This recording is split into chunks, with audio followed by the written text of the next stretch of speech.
replacement cost, tapi sebelum itu kita review dulu deh, biar biar ada bayangan terkait dengan apa ini. Oke. Biar ada bayangan bagaimana keterkaitan materi yang sebelumnya yang telah kita pelajari dengan materi kita hari ini dan materi-materi setelahnya gitu ya. Nah, teknik penilaian sumber daya alam itu sebenarnya secara umum kita bagi menjadi dua, market valuation dan no market valuation atau no market price. Yang market valuation tentu saja ini kalau memang jasa dan juga produk dari sumber daya alam dan lingkungan itu diperjualbelikan di pasar. Sehingga pendekatannya adalah ya kita menghitung nilai pasarnya. Menghitung nilai, jadi nilai dari sumber daya alam ya berarti price dikalikan dengan quantity dikurangi dengan biaya-biaya ekstraksi atau biaya lain kalau ada. Nah, itu akan mencerminkan nilai dari sumber daya alam. Nah, ini telah kita pelajari sebelum UTS dan menjadi bahan UTS terkait dengan market valuation approach atau productivity approach ini. Oke. Kemudian kita untuk productivity approach kan kemarin telah kita uraikan gitu ya, ada banyak macam contohnya, kemudian ada terminologi yang lain, ada change in production ataupun production function approach. Nah, itu semuanya intinya ya kalau memang barang output dari sumber daya alam itu diperdagangkan. Jadi memang ada nilainya di pasar. Oke, jadi seperti itu. Oke. Oh, seandainya output dan biasanya ini adalah jasa gitu ya, dari suatu sumber daya alam itu tidak diperdagangkan di dalam pasar. Nah, kita bisa menggunakan dua model ini. Bisa dengan revealed preference dan ada state preference. Nah, revealed preference artinya kita mengungkapkan preferensi dari konsumen atau orang-orang yang akan memanfaatkan produk dan juga jasa dari lingkungan, sumber daya alam dan lingkungan itu. Berarti ini ada proksinya. Proksi itu semacam perwakilan. Jadi kita tidak menghitung sumber daya alam secara langsung terhadap barang ataupun jasa yang dihasilkan oleh sumber daya alam dan lingkungan itu, tetapi kita melakukan penilaian terhadap hal lain sebagai proksi, sebagai perwakilan atas barang dan jasa yang dihasilkan oleh sumber daya alam dan lingkungan itu. Itu yang kita sebut dengan revealed preference. Oke. Ada proksinya. Nah, proksinya ini bisa direct, langsung. Jadi keterkaitannya adalah langsung terhadap sumber daya alam itu. Dan ada yang indirect. Oke. Nah, untuk direct ini ada beberapa macam. Ada replacement cost, ada human capital approach, ada damage cost, dan ada preventive expenditure. Nah, ini beberapa di antaranya akan kita selesaikan di PSDA 1. Nanti setelah hari ini, jadi hari ini kita akan membahas tentang replacement cost ini. Yang selanjutnya nanti kita akan ke damage dan preventif, karena ini masih terkaitan gitu ya. Nanti kita lihat deh keterkaitannya seperti apa. Oke. Jadi ini semuanya akan menjadi proksi terhadap nilai dari sumber daya alam. Oke, nanti kita lihat deh. Jadi kita tidak menilai langsung sumber daya alamnya, tetapi kita menilai hal lain, tetapi hal lain itu mencerminkan nilai dari sumber daya alam. Itu yang kita sebut dengan direct proxy. Proksinya keterkaitannya langsung, direct proxy. Nanti di PSDA 2 kita akan membahas teknik-teknik yang lain. Bagaimana kalau keterkaitannya tidak langsung? Misalnya nilai hutan kita dekati dengan travel cost method.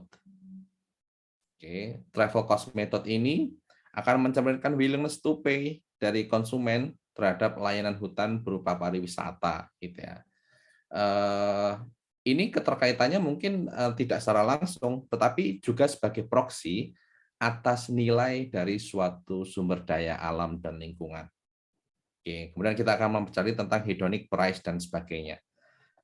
Oke, termasuk yang contingent valuation method. Jadi ini akan menjadi bahan di PSDA 2 yang akan kita pelajari sampai dengan PSDA 1 tadi. Nanti adalah yang productivity, kemudian replacement cost, dan mungkin preventive expenditure yang sebenarnya masih ada hubungannya dengan damage cost, gitu ya. Nah, ini beberapa macam teknik penilaian yang kita gunakan untuk menilai suatu sumber daya alam dan lingkungan. Oke, sekarang kita akan masuk ke materi kita. Kita hari ini dan pertemuan yang akan datang, kita akan mempelajari tentang replacement cost ini.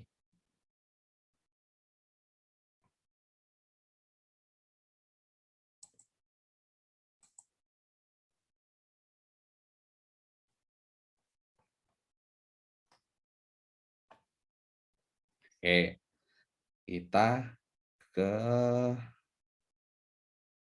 replacement cost. Oke. Nah, saya akan menggarisbawahi tentang materinya hari ini belum dikirim oleh IPB ya, jadi saya belum share di LMS atau di kelas. Nanti setelah materinya dikirimkan oleh IPB, kayaknya IPB lagi sibuk, jadi belum ada materinya. Nanti kalau sudah dikirim, saya share di kelas. Oke, jadi sekarang kita mulai ke replacement cost. Kita balik lagi terkait dengan teknik tadi yang telah kita bahas. Oke, kita mengenal teknik tadi kita sebut sebagai refill preference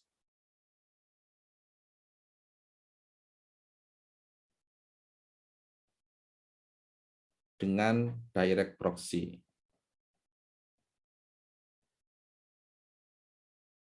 Nah, refill preference dengan direct proxy ini sebenarnya nanti saat kita masuk ke penilaiannya, ini nanti kita proxy itu akan kita nilai akan terkait dengan biaya. Oke. Jadi ini sering juga disebut dengan cost based method. Oke, jadi yang refill preference dengan direct proxy tadi kita sering sebut dengan cost based method. Karena apa? Karena memang kita nanti saat kita melakukan penilaian, kita itu akan menghitung berbagai macam biaya. Nanti kita akan lihat jenis-jenisnya gitu ya. Cost based method ini. Dan ini sering disebut juga dengan averting behavior method.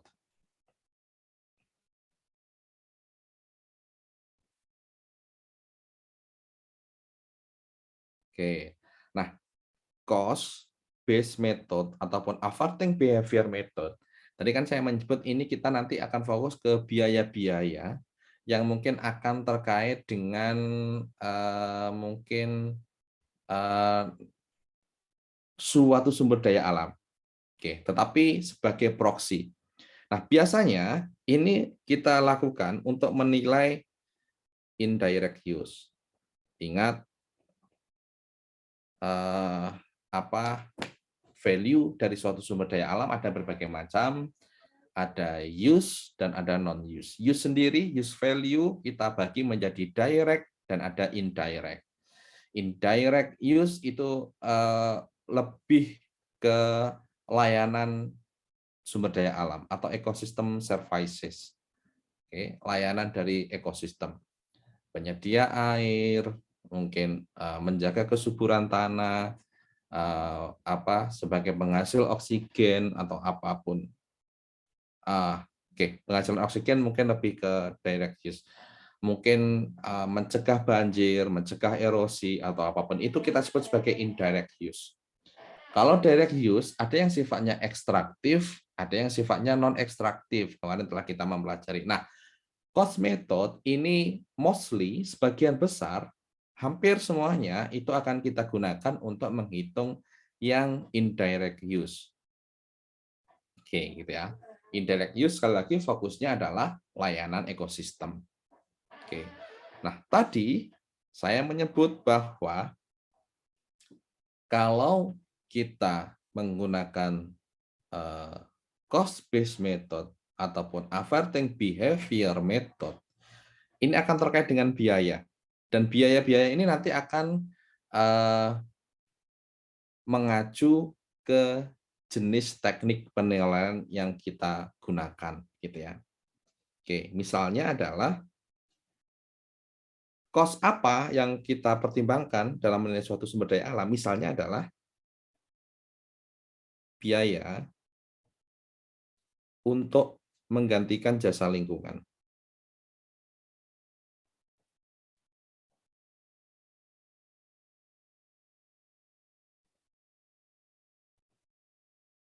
Nah, ini yang kemudian kita sebut dengan replacement cost.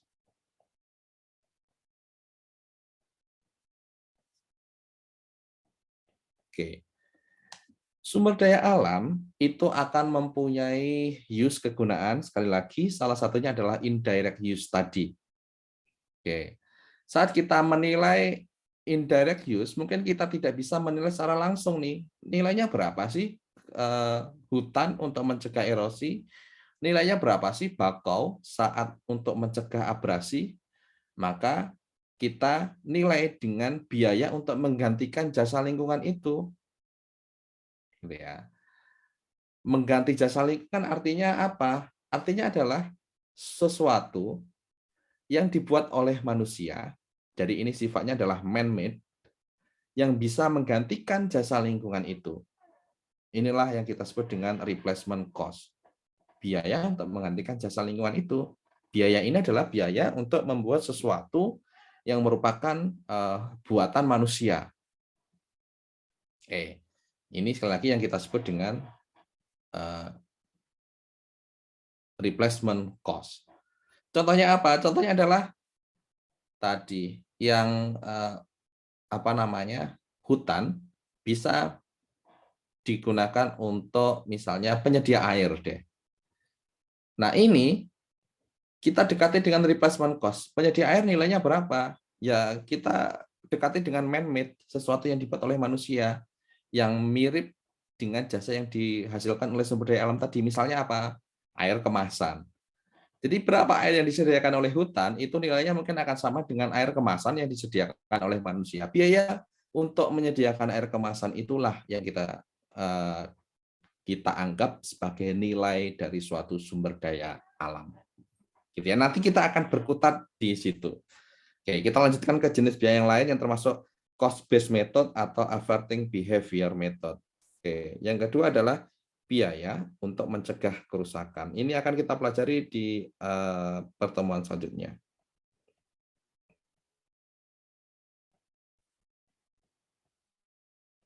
Karena reboisasi atau terasering gitu ya untuk mencegah kerusakan lingkungan. Maka nilai dari kerusakan lingkungan ya paling enggak itu sama dengan biaya dikeluarkan untuk tindakan preventif tadi.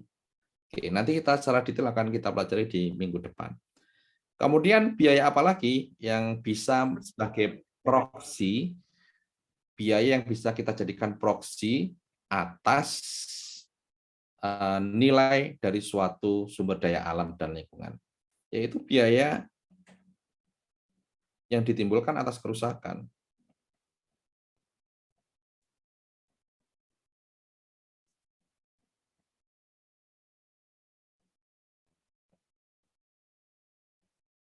Oke, sehingga kita sebut dengan damage cost. Oke, avoided. Atau bisa loss of earning. Atau mungkin cost of illness. Nah, ini juga bisa kita anggap sebagai proksi untuk menggambarkan nilai dari suatu sumber daya alam dan lingkungan. Kalau suatu sumber daya alam lingkungan itu rusak dan menyebabkan banjir, maka nilai kerugian atas banjir itu bisa kita anggap sebagai nilai dari sumber daya alam itu. Itu kita sebut dengan damage cost. Kalau terjadi suatu kerusakan lingkungan sehingga pendapatan masyarakat di sekitarnya turun, maka loss of earning bisa kita anggap juga sebagai dampak dari kerusakan lingkungan. Cost of illness juga seperti itu. Kerusakan lingkungan membuat orang sakit, biaya berobat, dan sebagainya bisa kita angkat untuk mewakili dari biaya atas nilai dari suatu sumber daya alam, gitu ya. Ini yang semuanya kita sebut dengan cost-based method atau averting behavior method. Oke. Nah, fokus kita pada hari ini adalah yang ini. Kita akan fokus ke biaya untuk menggantikan jasa lingkungan atau replacement cost ini, gitu ya. Oke. Sebelum saya melanjutkan materi, mungkin bisa diresapi dulu 2-3 menit terkait dengan apa yang saya sampaikan. Sekaligus kalau ada pertanyaan terkait dengan replacement cost ini, dipersilahkan dulu. Sebelum kita lanjut lebih detail terkait dengan replacement cost, silakan dibaca lagi, dicerna dulu. Izin bertanya, Pak. Oke, silakan. Kalau misalkan menilai menggunakan replacement cost, tapi itu kan buat menilai nilai-nilai yang indirect cost kan, Pak. Nah, kalau misal kayak fungsi lingkungannya ini masih belum ditemukan pengganti buatan manusianya gimana, Pak? Apakah tidak bisa pakai metode yang ini, Pak? Oke, jadi nanti kita akan mempelajari tahapan-tahapan dalam menggunakan replacement cost ini. Jadi benar ya, tadi yang disampaikan pertama adalah kita identifikasi dulu fungsinya, gitu ya, dari sumber daya alam itu seperti apa. Oke. Kemudian kita menentukan pengganti. Oke, menentukan pengganti sesuatu yang bisa dianggap mempunyai manfaat yang relatif sama dengan lingkungan itu. Itu prinsip utama dari replacement cost.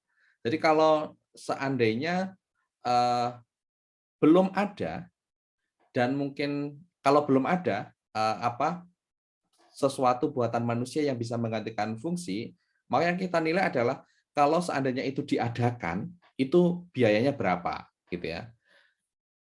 Itu bisa kita lakukan. Tidak harus yang sudah ada, tetapi kita estimasi biayanya berapa kira-kira untuk mengadakan sesuatu yang bisa menggantikan nilai dari sumber daya alam itu. Itu bisa kita lakukan. Tetapi kalau memang benar-benar tidak ada dan tidak bisa dipikirkan, ya berarti kita tidak bisa menggunakan metode replacement cost ini. Intinya sekali lagi, kita tentukan fungsi dari sumber daya alam, itu manfaatnya apa, kemudian kita tentukan penggantinya itu apa. Apakah itu penggantinya sudah ada atau belum ada. Kalau sudah ada, kita nilai pengganti ini nilainya berapa. Gitu ya. Kalau belum ada, kira-kira untuk membuat pengganti ini nilainya berapa. Itu yang kemudian menjadi proksi nilai dari sumber daya alam. Gitu ya. Mungkin seperti itu. Tapi kalau kita pun tidak tahu penggantinya seperti apa, ya kita tidak bisa menggunakan teknik replacement cost ini. Mungkin secara sederhana seperti itu. Baik, Pak. Terima kasih, Pak. Oke, Fadil. Maaf Pak, izin bertanya. Oke, silakan. Pak, misalkan ada pembangunan yang dilakukan oleh pemerintah, Pak. Terus ada wilayah yang dilakukan pembebasan lahan gitu, Pak. Itu bisa mencerminkan replacement cost nggak, Pak? Jadi kasusnya seperti apa? Ada pembangunan dari pemerintah, kemudian melewati apakah? Melewati suatu melewati kayak sawah atau rumah atau kayak padang rumput misalnya, Pak. Lalu kan dilakukan pembebasan lahan kan, Pak. Terus itu biayanya tuh apakah bisa mencerminkan replacement cost, Pak? Biaya atas pembebasan lahan itu ya, apakah mencerminkan nilai dari sumber daya alam itu? Gitu ya maksudnya ya? Iya, Pak. Oke, jadi konsepnya bukan seperti itu, Lutfi. Jadi konsep dari replacement cost ini kalau kita anggap bahwa tadi kasusnya adalah bagaimana pemerintah membebaskan lahan, berarti kita tidak melakukan perbandingan. Oke. Kita tidak melakukan perbandingan atas manfaat dari suatu sumber daya alam dengan bangunan atau dengan upaya kegiatan yang mempunyai manfaat seperti lingkungan itu. Jadi itu bukan konsep dari replacement cost. Oke. Jadi konsep dari replacement cost sekali lagi saya tekankan adalah pertama lingkungan itu sumber daya alam lingkungan itu mempunyai manfaat. Oke. Itu mempunyai manfaat dan kita tidak bisa menilai secara langsung karena memang manfaatnya tidak diperjualbelikan di pasar. Kemudian kita menilainya adalah seandainya kalau kita membuat sesuatu yang mempunyai manfaat yang setara dengan itu biayanya berapa? Itu yang kita sebut dengan replacement cost. Jadi ada kesebandingan nih, kesebandingan manfaat atas yang pertama sumber daya alam yang asli dengan kita bandingkan dengan sesuatu buatan manusia yang mempunyai manfaat sama dengan sumber daya alam itu. Itu baru yang kita sebut dengan replacement cost. Jadi misalnya apa ya? Mungkin ada suatu wilayah, mungkin ada semacam reservoir alami atau pengumpul air yang alami. Kita tentukan nih, apakah pengganti dari suatu layanan alam untuk mengumpulkan air, misalnya membuat waduk, gitu ya. Maka pembuatan waduk biayanya berapa, itu bisa sebagai pendekatan kita untuk menilai fungsi sumber daya alam untuk sebagai cadangan air. Oke. Kemudian tadi saya sempat menyebut misalnya sumber daya alam mempunyai fungsi nih, hutan misalnya menjaga kesuburan. Kalau tidak ada hutan itu, kesuburan tanahnya akan terganggu. Nah, misalnya saat kesuburannya hilang, kita cari replacement cost sesuatu yang fungsinya sama dengan hutan itu, yaitu apa? Pupuk gitu ya. Buatan manusia adalah pupuk yang sesuai yang mungkin karakteristiknya sama dengan fungsi hutan tadi.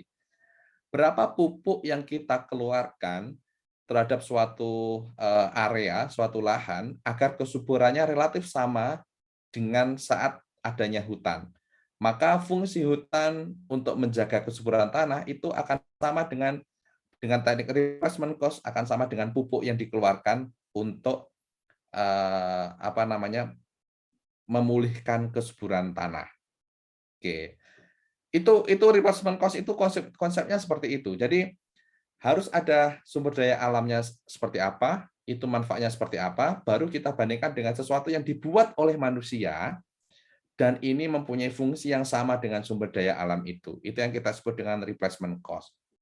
Nah, terkait dengan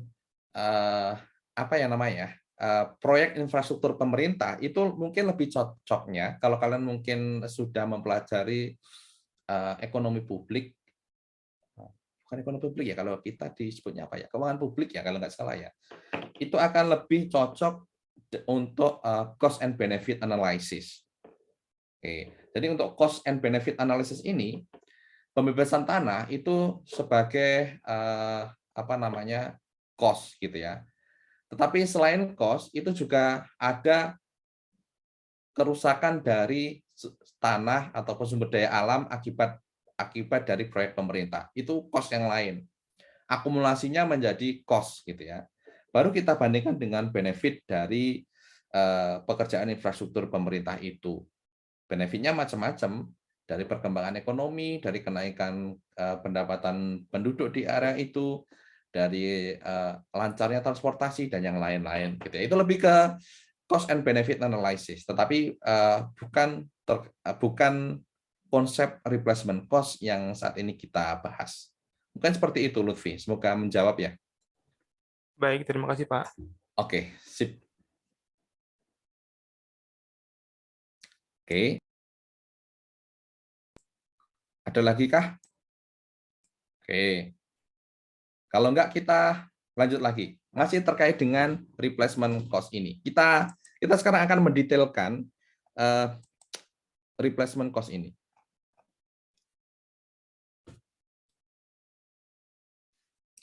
Oke. Sekarang kita ke replacement cost.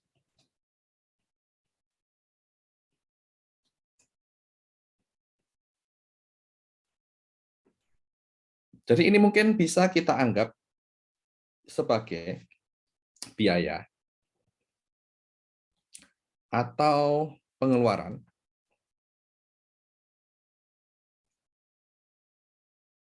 yang dilakukan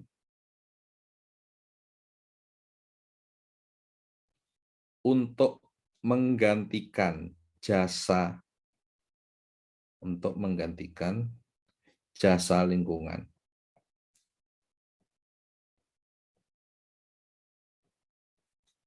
atau memperbaiki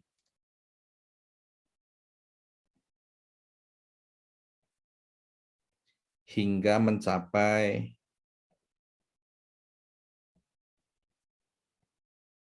keadaan semula.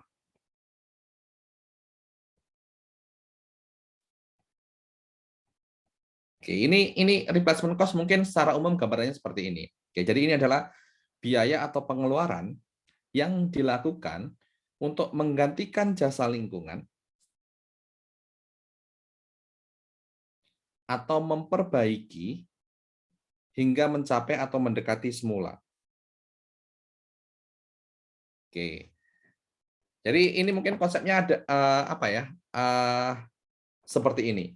Yang pertama adalah menggantikan jasa lingkungan, seperti yang saya sampaikan tadi. Misalnya jasa lingkungan dari hutan bakau adalah mencegah abrasi.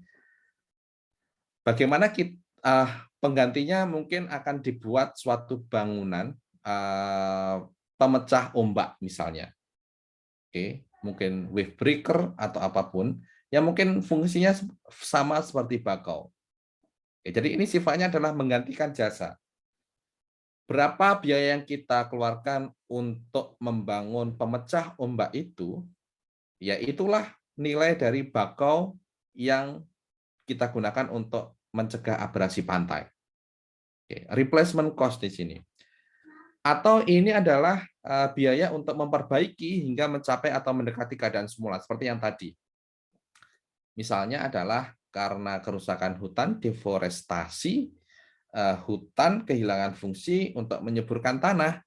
Nah, replacement cost kalau kita menilai berapa nilai dari hutan sebenarnya untuk menjaga kesuburan tanah, ya kita nilai dengan replacement cost kalau kita mengganti kesuburan tanah itu dengan apa? Dengan pupuk, misalnya kita mengeluarkan pupuk, kawasan hutan yang rusak itu dipupuk sehingga kesuburannya akan sama atau mendekati dari keadaan semula. Ini bisa kita sebut juga dengan replacement cost.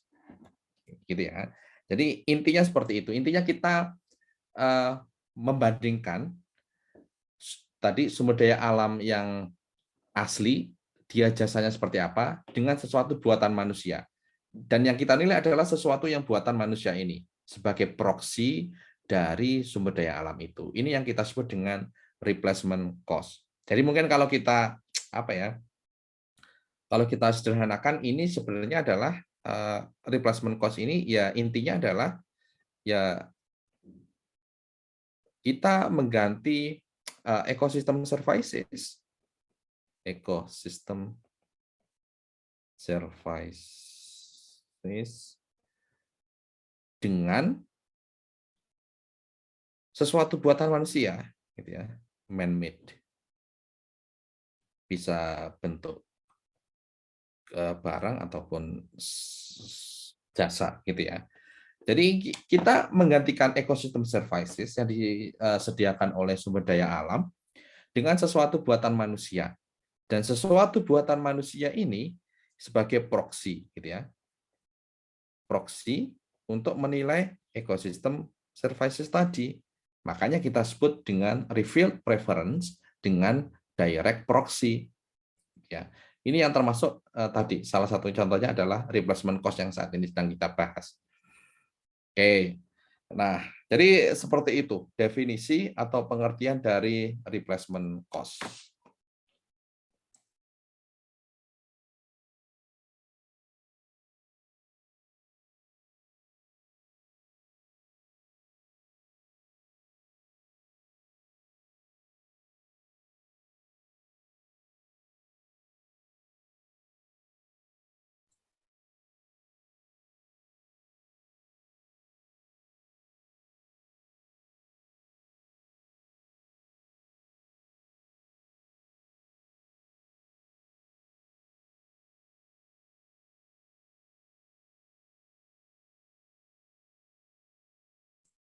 Oke, jadi seperti itu.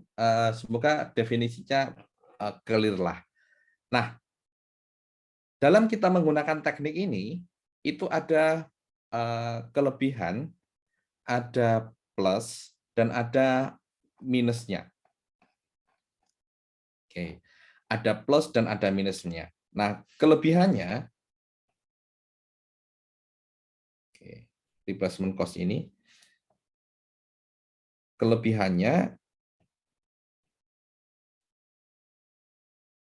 ya ini dapat digunakan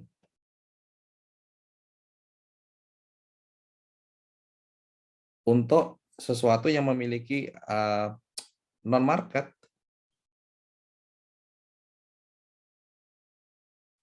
terutama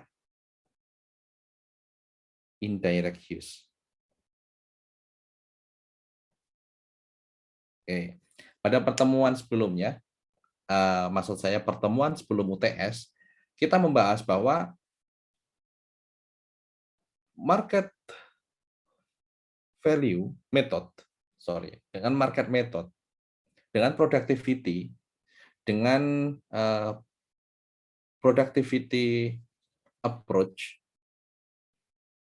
itu merupakan ukuran yang mungkin dapat diterima oleh semua orang. Karena apa? Karena yaitu mencerminkan nilai pasar, gitu ya. Berapa nilai dari suatu barang ataupun jasa yang dihasilkan oleh sumber daya alam kalau itu dilempar, ditransaksikan di dalam sebuah pasar. Tetapi kelemahan utamanya adalah ada beberapa yang tidak mempunyai harga pasar.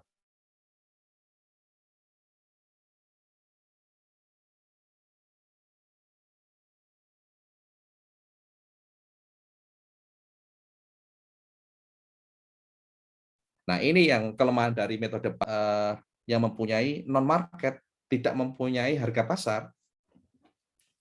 Oke, barang dan jasa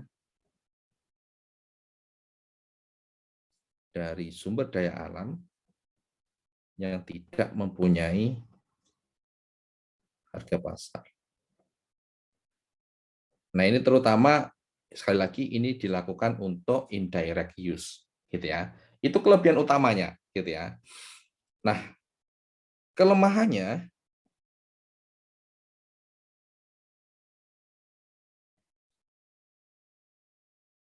sulit untuk memastikan bahwa manfaat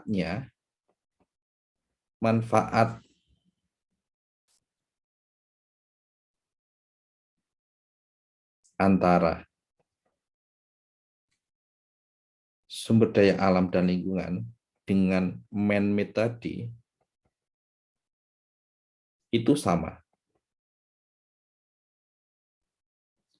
Oke, sama-sama pemecah ombak, tetapi apakah sama manfaatnya?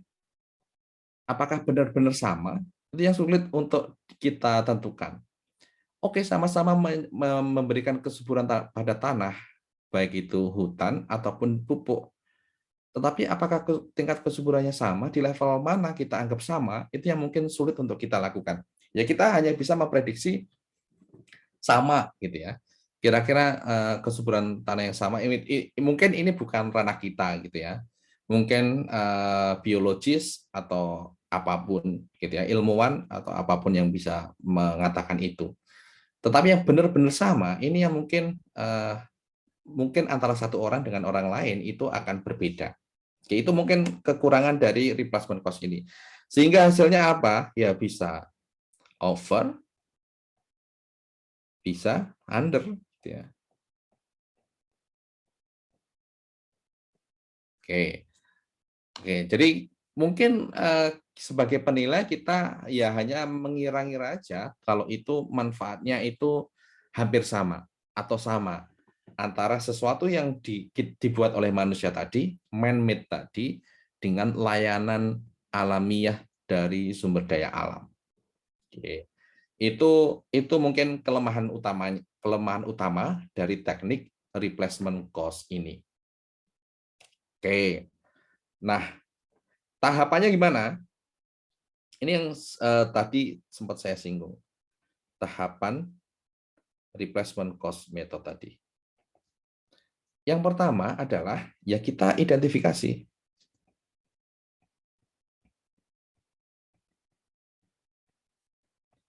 Fungsi sumber daya alam atau fungsi yang hilang gitu ya.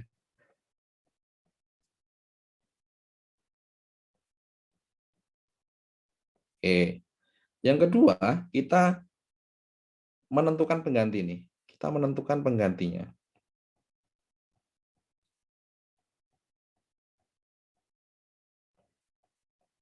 Nah, pengganti ini adalah man-made gitu ya. Sesuatu yang dibuat oleh manusia untuk menggantikan fungsi yang hilang itu. Oke. Kemudian yang ketiga adalah kita cari data harga pasar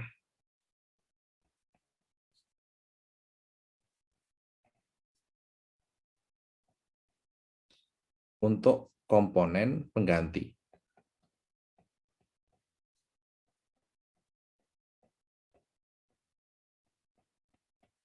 Kalau pupuk, ya berapa harga pupuk? Kalau tadi penggantinya adalah air kemasan, ya berapa nilai dari air kemasan? Kalau tadi pemecah ombak adalah berapa biaya untuk membangun pemecah ombak misalnya. Oke, baru kita hitung nih nilai moneternya berapa. Gitu ya. Dan ini akan kita anggap sebagai nilai layanan dari sumber daya alam tadi atas barang pengganti tadi.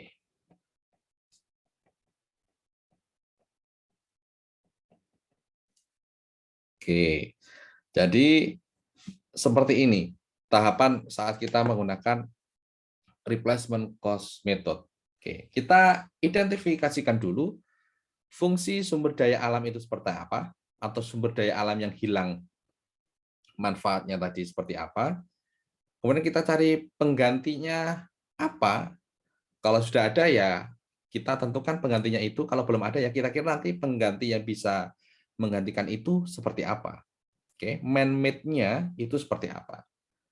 Kemudian kita cari data harga pasar terkait dengan man-made itu, komponen-komponen dari man-made itu.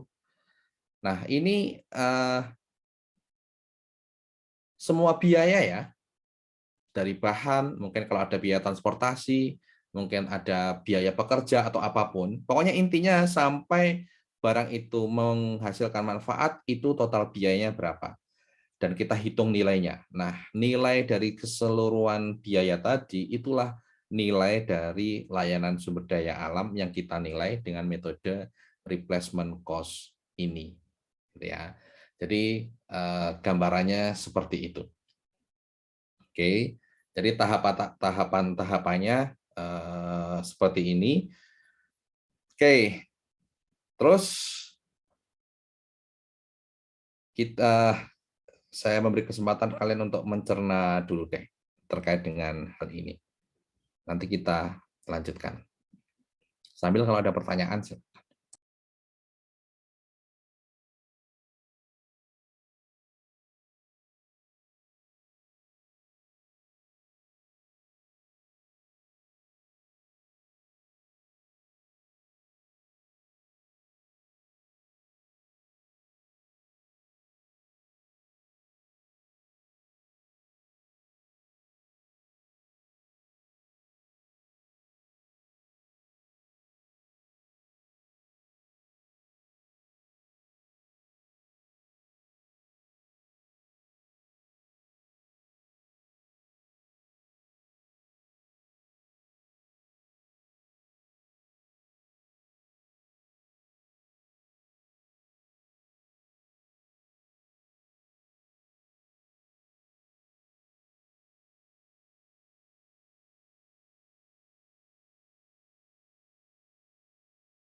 oke, terakhir yang ingin saya sampaikan terkait dengan replacement cost ini, ya sebenarnya materinya cuma ini ya, sampai dengan ini. Cuman yang terakhir saya sekali lagi akan menekankan terkait dengan contoh tadi sempat saya lompat-lompati contoh dari metode replacement cost ini. Oh,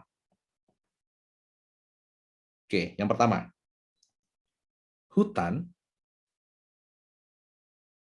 salah satu fungsinya indirect use-nya adalah untuk menjaga kualitas lahan.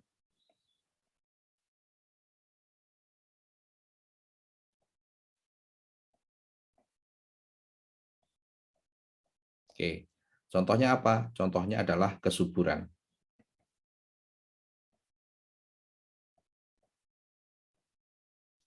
Tiba-tiba nih terjadi kerusakan hutan, terjadi deforestasi. Akibatnya apa? Akibatnya kesuburan ini tidak terjadi. Misalnya hutan menjadi rusak atau gersang gitu ya.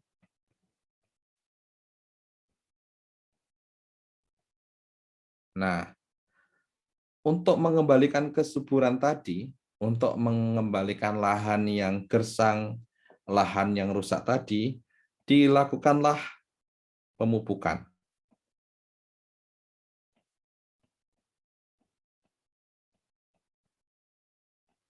Pemupukan ini ya ada pupuk dan ada biaya-biaya lain ya.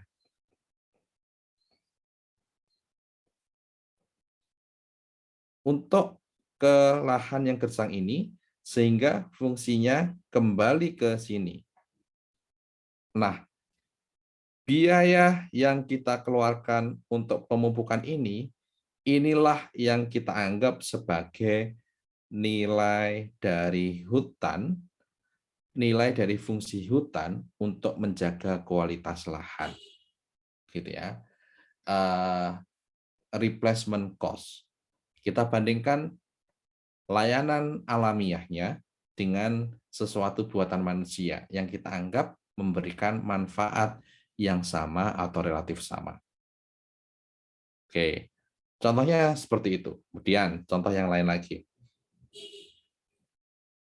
Contoh yang lain lagi. Oke, tadi saya menyampaikan hutan ini dia mempunyai fungsi untuk penyedia air. Oke, air akan terfiltrasi oleh hutan menjadi suatu air murni, gitu ya. Kalau terjadi deforestasi,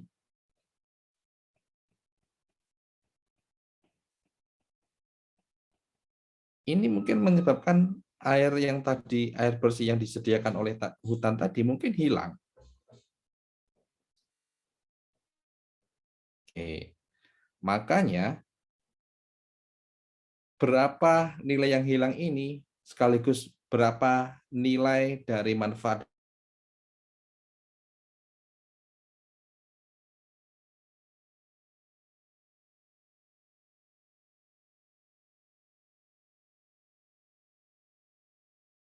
hutan untuk menyediakan air ini, bisa kemasan juga nggak apa-apa, maksudnya air bersih gitu ya. Yang ini sekali lagi akan menggantikan air bersih yang hilang. Nah, berapa rupiah pembelian air ini sebagai proksi dari manfaat hutan untuk sebagai penyedia air. Ini juga kita sebut dengan replacement cost. Oke, ini kan terkait dengan tadi, terkait dengan apa yang di awal tadi saya sebut sebagai memperbaiki hingga mencapai keadaan semula. Atau mungkin nggak rusak gitu ya, mungkin. Oke, misalnya nih, bakau, mangrove,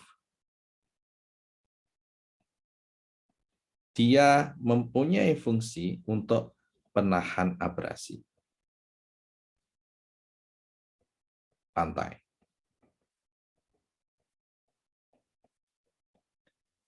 Nah, penahan abrasi pantai alamiah ini mungkin bisa kita gantikan nih dengan sesuatu buatan manusia.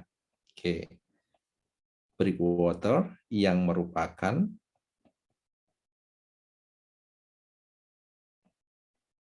buatan manusia.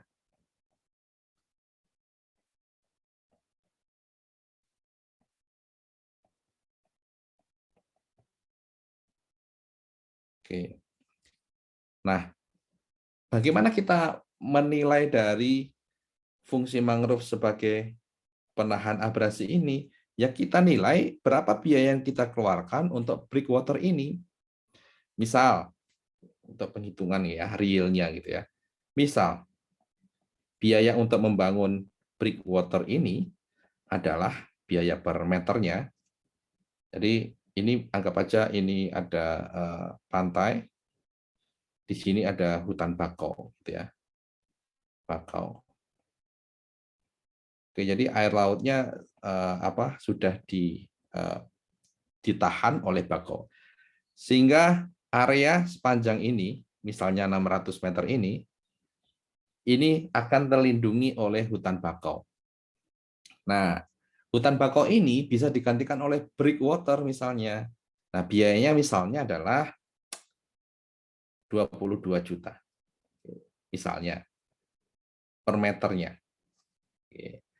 Kemudian ini misalnya bisa bertahan 10 tahun nih.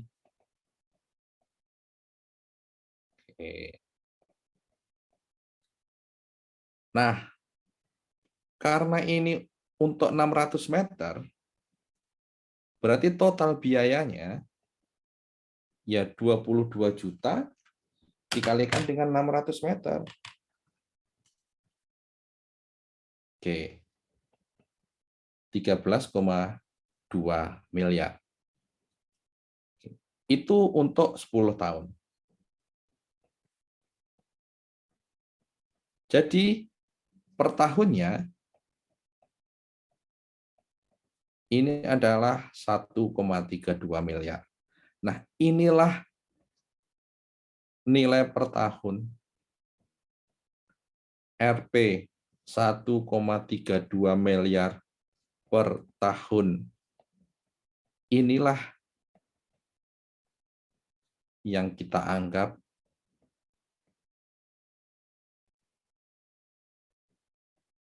sebagai nilai layanan bakau untuk mencegah abrasi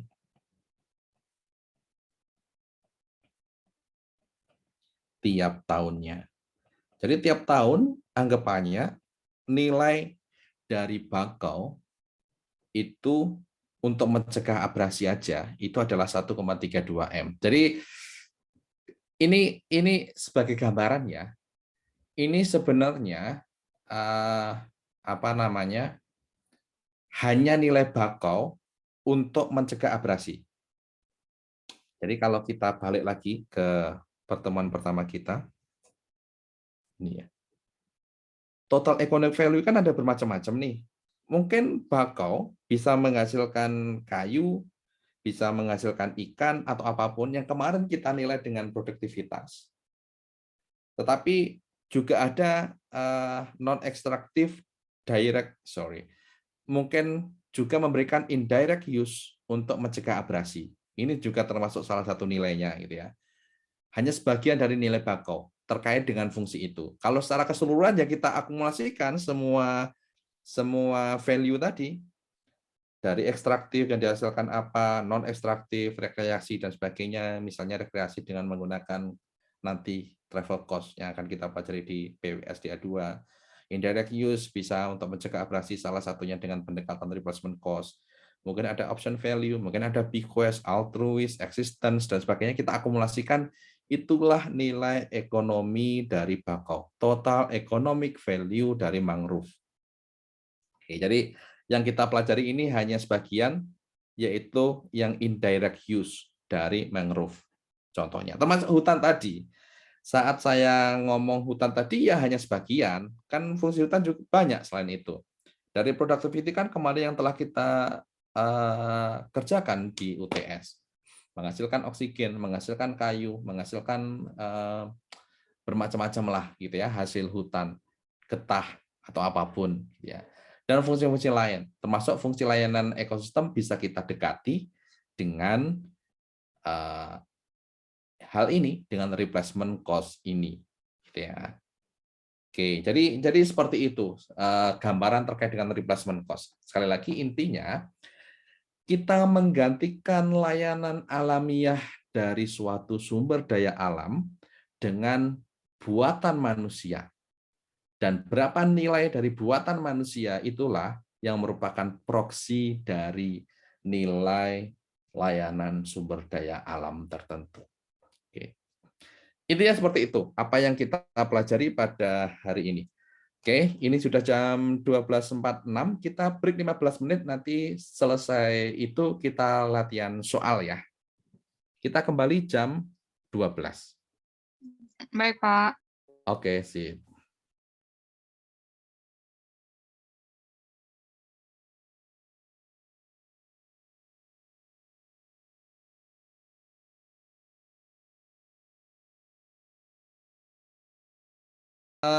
Latihan soal.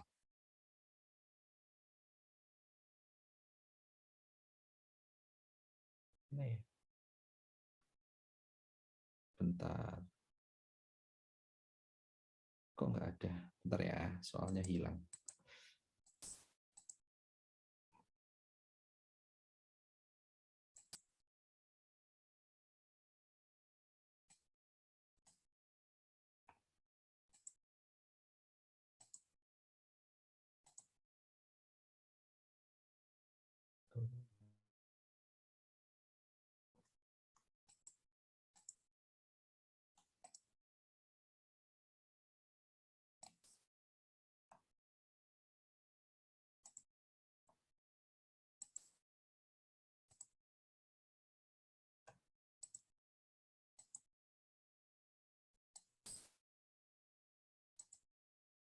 Oke, silakan dikerjakan.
Suara saya terdengar kan ya?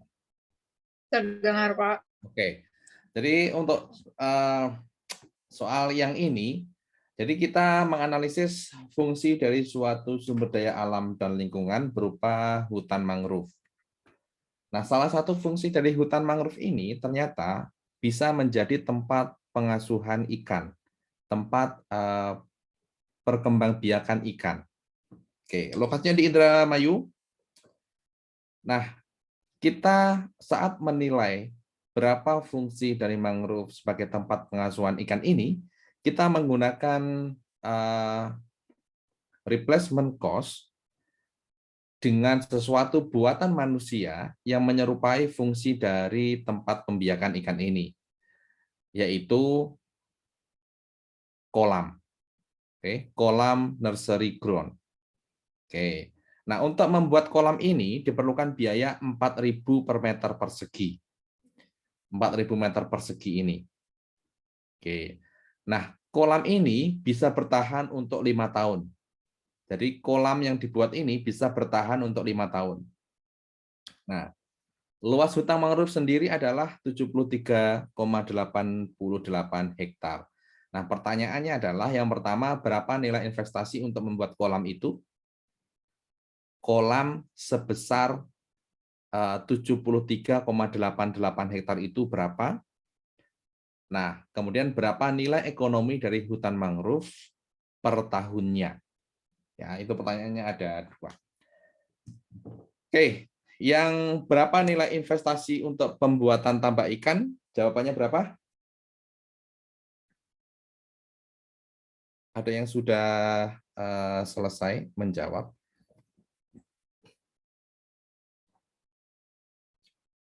Oke, 22. Oke. 2,955 miliar. Oke, jawabannya seragam 2,995. Oke, kita lihat, sorry. Saya berarti teks. Oke, jadi pembuatan tambaknya, oke, nilai tambak. Nilai pembuatan tambaknya berarti ya tinggal 4.000 meter persegi kita kalikan dengan luas dari hutan mangrove itu. Luas hutan mangrove-nya adalah 1 hektar itu 1 hektometer persegi, ada 10.000 meter persegi. Kita kalikan dengan 10.000 meter persegi. Oke, jadi ini adalah 738800 gitu ya, meter persegi. Oke, jadi jawabannya adalah 738800. Oke. 2.955.200.000 rupiah, gitu ya. Ini adalah pembuatan 5 tambak dan ini untuk 5 tahun. Sekaligus ini sebenarnya mencerminkan nilai dari mangrove yang menghasilkan fungsi sebagai tempat pengasuhan ikan. Tetapi nilai ini adalah 5 tahun karena tambak ini akan beroperasi selama 5 tahun. Nah, kemudian pertanyaan yang kedua adalah berapa nilai ekonomi dari hutan, berarti nilai ekonomi per tahunnya, ya tinggal kita bagi dengan 5, gitu ya. Oke. 591.040.000 rupiah. Ini adalah nilai ekonomi dari mangrove yang sebagai nursery ground per tahunnya. Oke, 591.040.000. Nah, inilah contoh dari penggunaan replacement cost.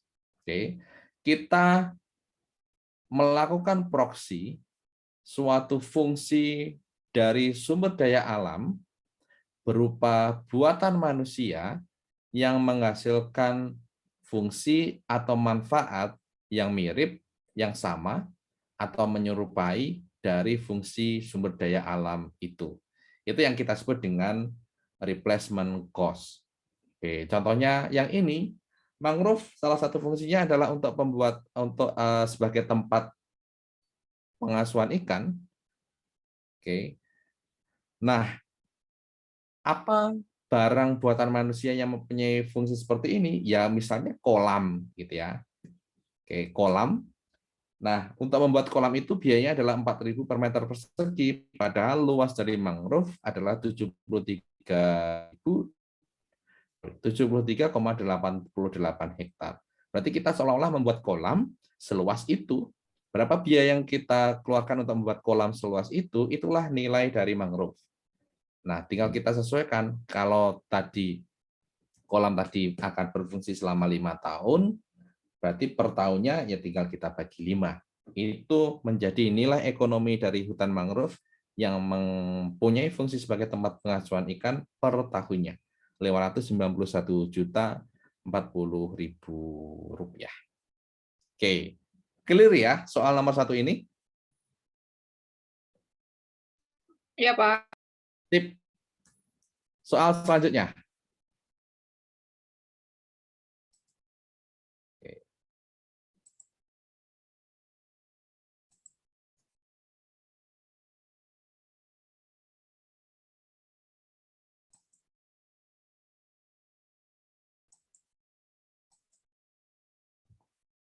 Oke, jadi di soal nomor 2 ini ceritanya adalah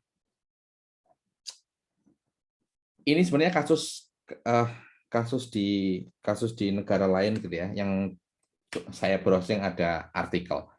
Jadi ini adalah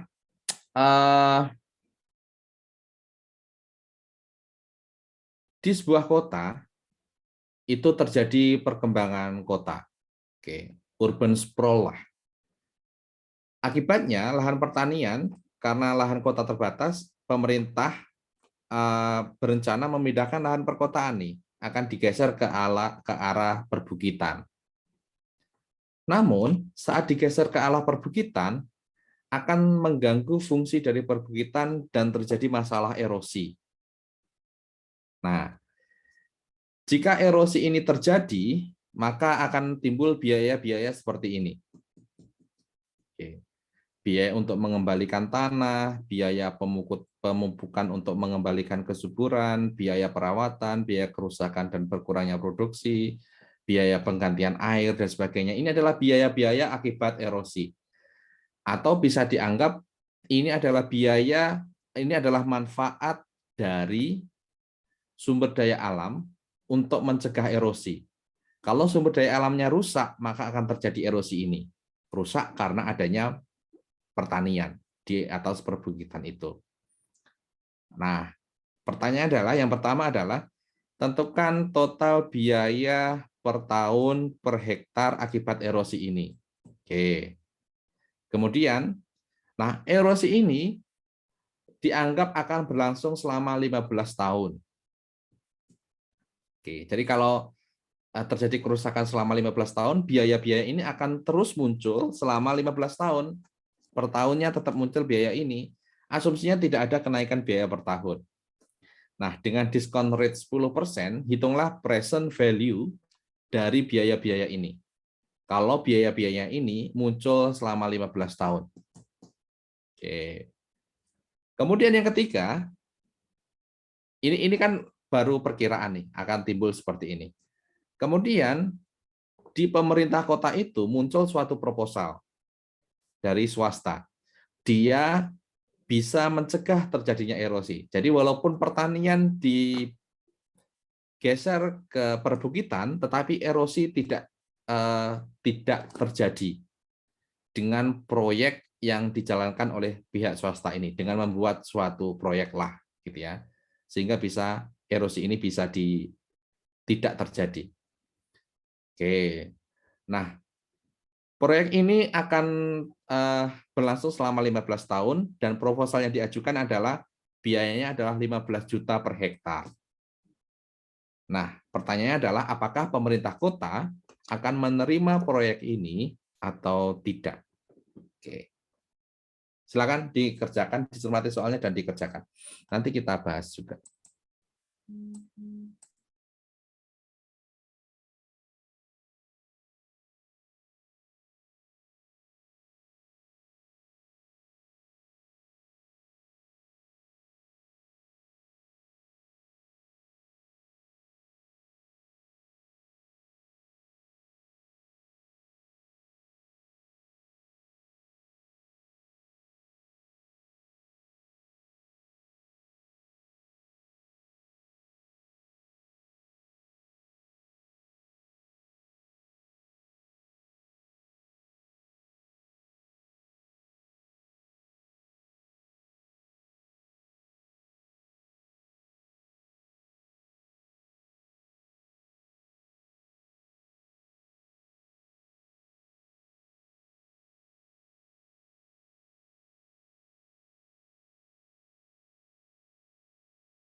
Oke, kita bahas. Berapakah total biayanya? 2 miliar. Total biaya per tahun, per hektar, per tahun. Berapa juta? Silakan di chat kalau nggak mau bicara. 2.770.000. 2.770.000. Oke, ini intinya akumulasi dari biaya-biaya ini. 800 tambah 300, 1.100.000, 1.450.000, 1.770.000, 2.770.000. Oke, ini adalah biaya yang dikeluarkan, oke, untuk mengembalikan lahan ke posisi semula. Baik itu tanahnya dikembalikan, kesuburannya dikembalikan, airnya dikembalikan, dan seterusnya. Oke, semuanya perlu butuh 2.770.000. Ini bisa kita anggap ini adalah nilai per hektar dari fungsi sumber daya alam untuk mencegah erosi. Oke, 2.770.000. Nah, ini adalah kerusakan ini juga akan terjadi setahun. Kalau dalam jangka waktu analisisnya ada 15 tahun dan diskon rate-nya 10%, dan akan selalu terjadi biaya ini, Rp2.770.000 ini selama 15 tahun, maka berapa present value selama 15 tahun dari biaya tersebut? 21.068.840 bukan? Oke, 21.068.840 ya. Oke. Oke, yang lain apakah sama jawabannya? Oke, sama. 21.068.840. Oke, saya belum ngitung, tapi kayaknya benar semuanya deh seperti itu. Karena yang lain juga sama. Berarti yang B,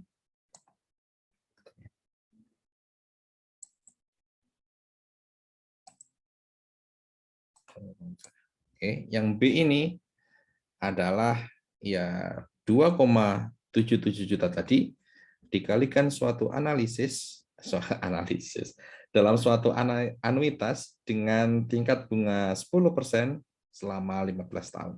Oke. Nanti kalian hitung sendiri, nilainya adalah 21.068.840.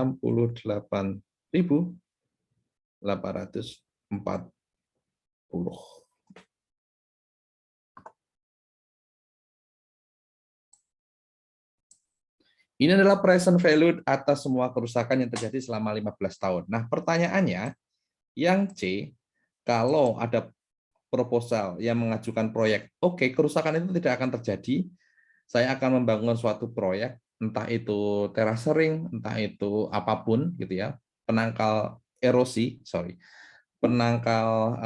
tanah ini, tetapi harus membayar 15 juta. Apakah pemerintah akan menerima proposal itu?